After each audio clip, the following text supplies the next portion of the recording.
Hello साथियों, नमस्कार, वंदे मातरम, जय हिंद। स्वागत करता हूं मैं आपके YouTube channel solution with Ganesh में। तो कैसे हैं साथी? उम्मीद है अच्छा होंगे, तैयारी भी शानदार रूप से कर रहे होंगे।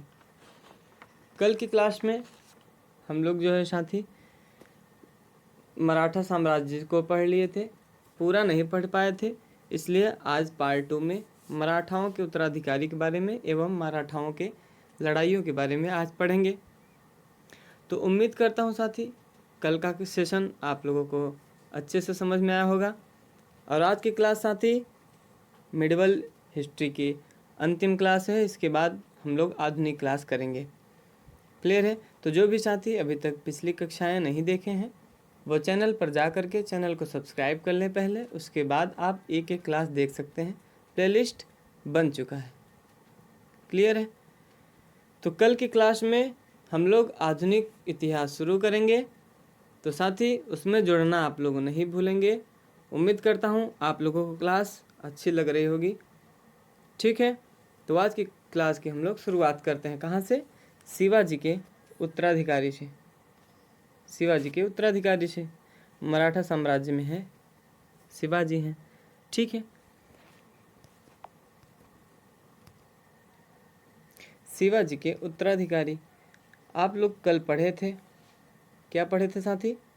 मराठा साम्राज्य के संस्थापक जो थे वह शिवाजी थे। इनका जन्म जो था 1627 ईस्वी को तथा इनकी मृत्यु 1680 ईस्वी में हो गई थी। यह सब बातें हम लोग कल साथी पढ़ लिए थे। आज की क्लास में हम लोग पढ़ेंगे शिवाजी के उत्तराधिकारी।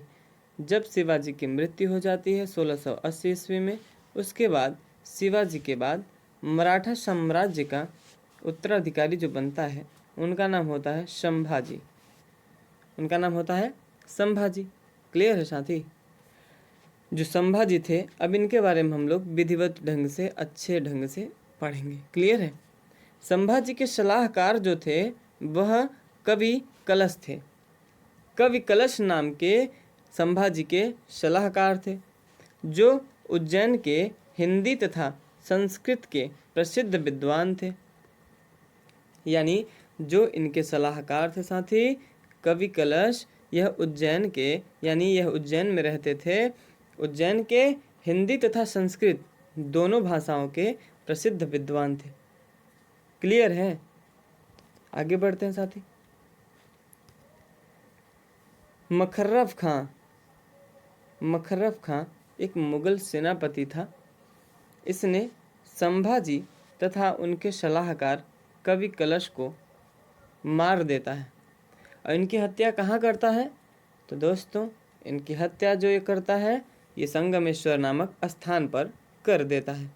क्लियर है? तो मखर्रफ खां कौन था? एक मुगल सेनापति था। क्लियर है? मखर्रफ खां एक मुगल सेनापति था साथी।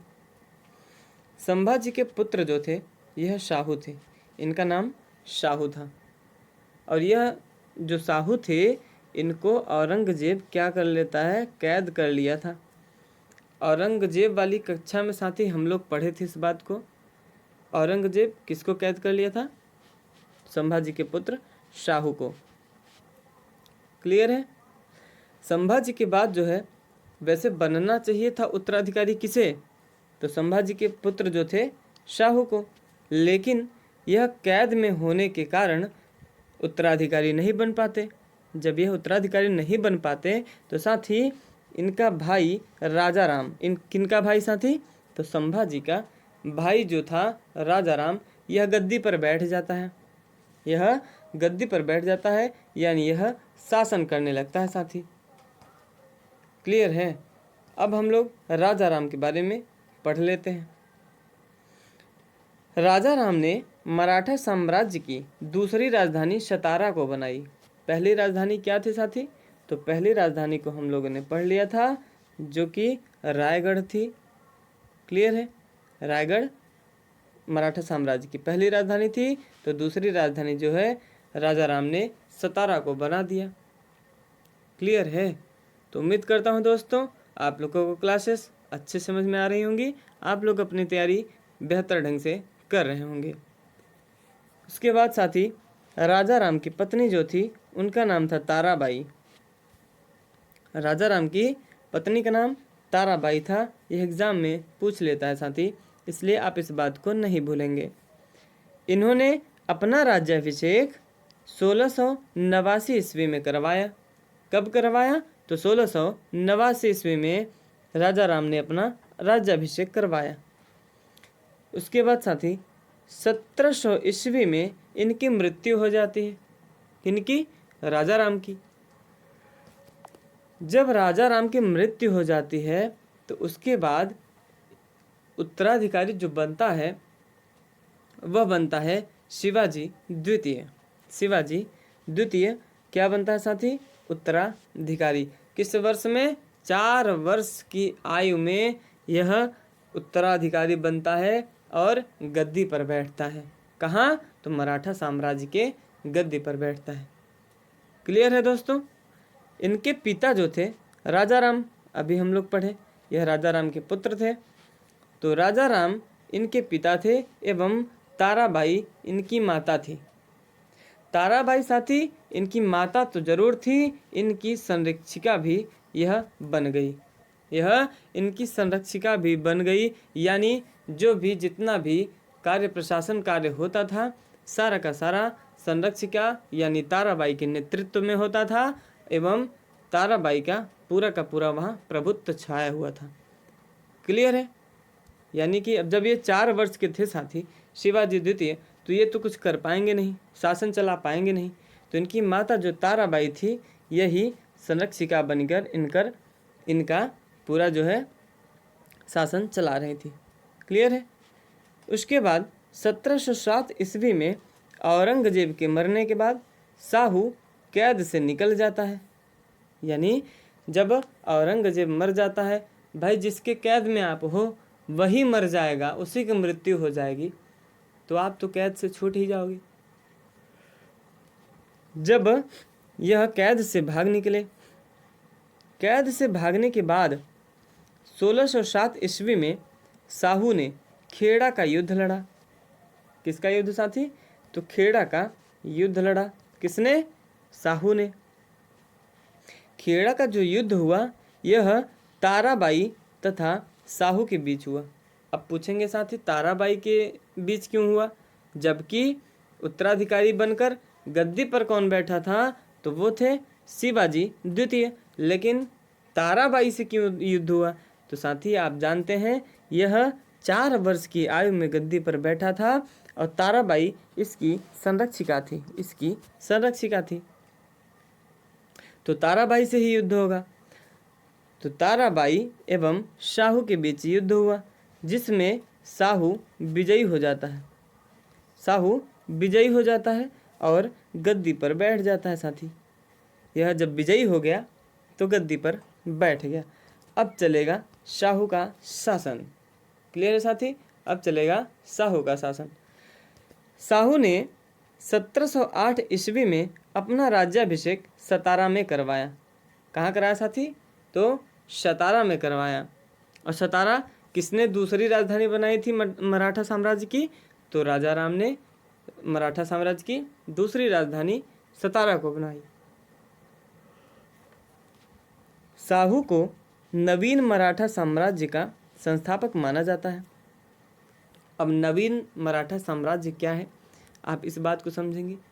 नवीन यानी जो हम लोग पिछली कक्षा में अभी पढ़े, कल की क्लास में जो हम लोग पढ़े थे कि शिवाजी के काल में क्या होते थे, तो साथी 8 पद होते थे। 8 पद होते थे जिसमें सबसे प्रमुख पद होता था कौन सा? तो वो होता था पेशवा का, यानी जो अष्ट प्रधान होते थे कहाँ? शाहू के शासनकाल में, उसमें साथी सबसे मुख्य होता था पेशवा का पद।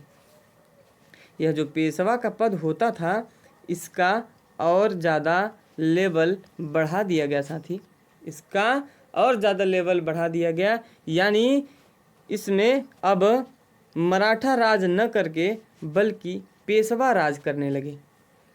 इसमें पेशवा राज करने लगे। क्लियर है साथी?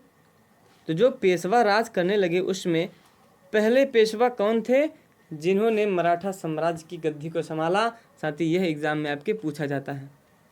क्लियर है? तो आप इस बात को याद रखेंगे कि पहला जो पेशवा हुआ जो मराठा साम्राज्य की गद्दी को संभाला वह थे बालाजी विश्वनाथ।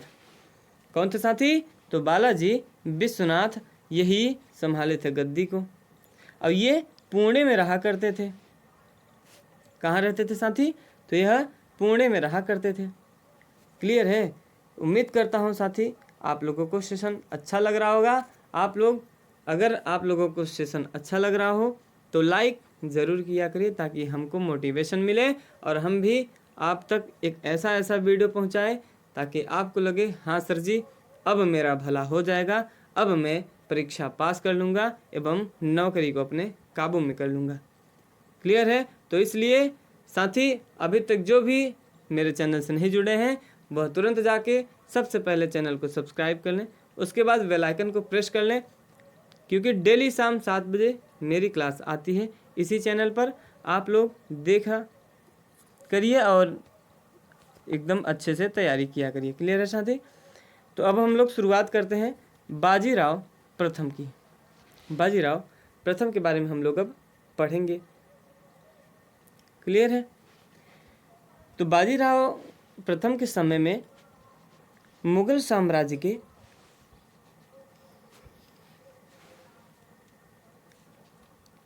बाजीराव प्रथम के समय में मुगल साम्राज्य के गद्दी पर जो बैठा था उसका नाम था मुहम्मद शाह। मुहम्मद शाह, इसे रंगीला के नाम से जाना जाता था साथी। इस बात को आप बिल्कुल ही याद रखेंगे क्योंकि एग्जाम में पूछा जाता है। क्लियर है? बाजीराव प्रथम ने 1737 ईस्वी में दिल्ली पर आक्रमण किया। कहाँ? जहाँ मुहम्मद शाह शासन कर रहा था वहीं इसने क्या कर दिया? आक्रमण कर दिया। आक्रमण ही नहीं साथी, यह एक ऐसा पेशवा था जिसने महाराष्ट्र के अलावा और भी क्षेत्र को मराठा साम्राज्य में मिलाने की चेष्टा रखता था, यानी मिलाना चाहता था। किसे? और भी क्षेत्र जो थे मराठा साम्राज्य में मिल जाते तो मराठा साम्राज्य काफ़ी बड़ा हो जाता साथी, इसलिए यह ऐसा प्रयास करता था। क्लियर है? बाजीराव प्रथम मस्तानी नाम की महिला से संबंध होने के कारण काफ़ी ज़्यादा चर्चित रहे। क्लियर है साथी? काफ़ी ज़्यादा चर्चित रहे। किसके नाम से? मस्तानी नाम की महिला से संबंध होने के कारण। क्लियर है? आगे बढ़ते हैं साथी। आप लोग मूवी तो ज़रूर ही देखे होंगे। खैर मूवी की बात छोड़िए, आप यहाँ पढ़िए और गौर कीजिए इसे क्योंकि यही एग्ज़ाम में आपके पूछेगा और आप इससे ही नंबर पाएंगे। क्लियर है? 1728 ईस्वी में बाजीराव प्रथम ने निजामुल मुल्क से पालखेड़ा का युद्ध लड़ा जिसमें बाजीराव प्रथम विजय हुआ। साथ ही पालखेड़ा का जो युद्ध हुआ था इस बात को आप याद रखेंगे कि कब हुआ था क्योंकि यह एग्ज़ाम में अक्सर पूछ लेता है। तो 1728 ईस्वी में बाजीराव प्रथम ने निजामुल मुल्क से लड़ा था। क्लियर है? इस युद्ध के दौरान इन दोनों की संधि हो गई जिसे शिवगांव की संधि के नाम से जाना गया। यह शिवगांव की संधि नाम से जाना गया साथी। दिल्ली पर आक्रमण करने वाला पहला पेशवा जिसने दिल्ली पर आक्रमण किया था कौन था? तो वह था बाजीराव प्रथम। बाजीराव प्रथम ऐसा पेशवा था जिसने दिल्ली पर पहली बार आक्रमण किया। क्लियर है? 1740 ईस्वी में बाजीराव प्रथम की मृत्यु हो गई साथी। कब हुई? तो 1740 ईस्वी में इसकी मृत्यु हो जाती है। इसके बाद जो है बाजीराव प्रथम के बाद बाजीराव अगला शासक बनते हैं। क्या बनते हैं? तो अगला शासक बनते हैं। क्लियर है? आगे बढ़ते हैं। जो बालाजी बाजीराव थे इनके बारे में हम लोग थोड़ा अच्छे से पढ़ेंगे क्योंकि इनके बारे में ज़्यादातर एग्ज़ाम में पूछा जाता है। तो बालाजी बाजीराव को सबसे पहले जानेंगे किस नाम से जाना जाता था। तो इन्हें नाना साहब के नाम से जाना जाता था। यह 1740 ईस्वी में पेशवा बना। यह 1740 ईस्वी में पेशवा बना था साथी। इसके समय में पानीपत का तृतीय युद्ध हुआ था। यह इम्पॉर्टेंट है। पानीपत का तृतीय युद्ध, पानीपत का प्रथम युद्ध एवं पानीपत का द्वितीय युद्ध, यह तीनों युद्ध आप याद रखेंगे क्योंकि यह एग्जाम में पूछे ही जाते हैं। साथ ही पानीपत का जो प्रथम युद्ध हुआ, 1 मिनट पेन चेंज कर लें। पानीपत का जो प्रथम युद्ध हुआ वह 1526 ईस्वी में बाबर तथा इब्राहिम लोदी के बीच हुआ। बाबर तथा इब्राहिम लोदी के बीच हुआ था। क्लियर है। और द्वितीय युद्ध जो हुआ यह 1556 ईस्वी में अकबर तथा हेमू के बीच हुआ साथी। और तृतीय युद्ध मराठा तथा अहमद शाह अब्दाली के बीच हुआ था। तृतीय युद्ध इसके समय में हुआ था, किसके? बालाजी राव के समय में। क्लियर है। तो आप इस बात को जरूर याद रखेंगे साथी। आगे बढ़ते हैं। बालाजी बाजीराव के समय 2 सैन्य सरदार थे। 2 सैन्य सरदार थे। और इन सैन्य सरदारों का नाम क्या क्या था? तो पहले का नाम था सदाशिवराव एवं दूसरे का नाम था विश्वासराव। यह 2 सैन्य सरदार हुआ करते थे बालाजी बाजीराव के समय। 1761 ईस्वी में बालाजी बाजीराव की मृत्यु हो गई। इनकी मृत्यु हो गई। इसके बाद मराठा साम्राज्य का जो चौथा एवं अंतिम पेशवा बनता है वह कौन बनता है? तो माधव नारायण बनते हैं। क्लियर है साथी। तो माधव नारायण जो बनते हैं यह मराठा साम्राज्य के चौथे एवं अंतिम पेशवा होते हैं। क्लियर है। तो उम्मीद करता हूँ साथी आज की क्लास आप लोगों को अच्छे से समझ में आई होगी। आप लोग अच्छे से पढ़ रहे होंगे और एकदम बेहतर ढंग से तैयारी कर रहे होंगे। तो आज की क्लास में बस इतना ही। तो साथी उम्मीद करता हूँ आप लोग अच्छे से तैयारी करेंगे और जम के एग्ज़ाम को देंगे। क्लियर है। तो साथी कल मिलते हैं, नई कक्षा का आरंभ करेंगे और नई चैप्टर का आगाज़ करेंगे। तो कल मिलते हैं शाम 7 बजे इसी चैनल पे, सॉल्यूशन विद गणेश पे। तो आप लोग जुड़ना ना भूलिएगा। कल शाम 7 बजे आधुनिक इतिहास का आगाज़ होगा। क्लियर है। तो आज के लिए धन्यवाद। वंदे मातरम। जय हिंद।